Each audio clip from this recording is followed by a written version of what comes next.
دا درستخان ولی مسنون دی درستخان غړول پاغي باندې کېناستل دا ولی مسنون دی دا ولی مسنون عمل دی صرف وجه پکې دا چې کوم رزق د زما او د ستا د لاس یا د خولې نه پریوزي چې هغه په درستخان باندې پریوزي چې هغه په ځمکه باندې پرې نه وځي چې بیا خلک په هغې باندې خپیږ دي او د هغې بې حرمتي کېږي رسول الله مبارک صلی الله علیه وسلم دې وجه نه صحابه کرامو ته فرمایي تاسو روټۍ په درستخان باندې خورئ دا خو زمونږ او ستاسو د انسانانو طریقې دي مونږ او تاسو لپاره رسول کریم آقا علیه الصلاة والسلام فرمایلی نو دی وجه نه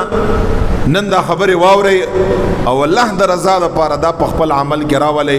په آرام باندې کښېنئ یو 15 منټه وروستو لیټ خوراک راشي په ادب احترام باندې خیر دی راځي به تا ته به انشاءالله میلاویږي پاتې کېږي به نه په ډېره د ادب مظاهره کوئ یو خو مسجد دی بل د شیخ بابا رحمت الله تعالی علیه په جوار او په همسایتوب کې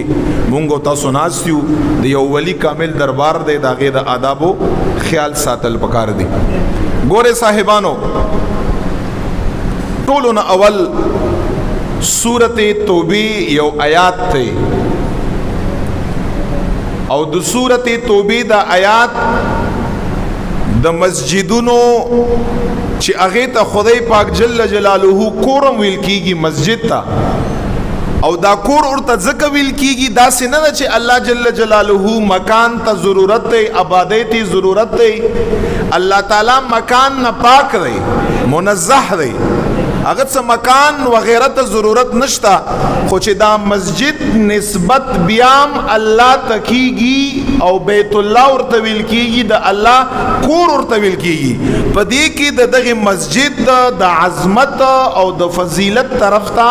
اشاره ده چې دا ځای فضیلت والا دی نسبت یې چاته کیږي نسبت یې الله ته کیږي دا ځای مسجد دا د خدای کور دی په دې معنا باندې چې دا عظمت والا ځای دی دا فضیلت والا ځای دی دا ځای جوړ دی د عبادت لپاره د ذکر او اذکار لپاره د قران کریم مبارک تلاوت لپاره د نوافلو لپاره د جمع لپاره دا دل لپاره جوړ دی دا کوم چې نن سبا ما او تاسو داسې بعضی اعمال په دې کې کوو او بیا یې په غلطه طریقه باندې کوو حضور علیه السلام مبارک په احادیثو کې دینا منع فرمایلی حضور علیہ السلام فرمائی لم تبنا لہذا دیر داسې بار الفاظ راغلی صحابو داسې یو کار کړی رسول الله ورته فرمایلی اے صحابو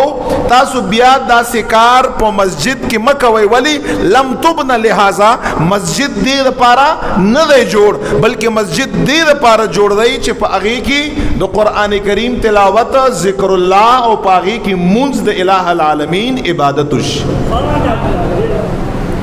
صحابه رسول الله مبارک منع کړی دي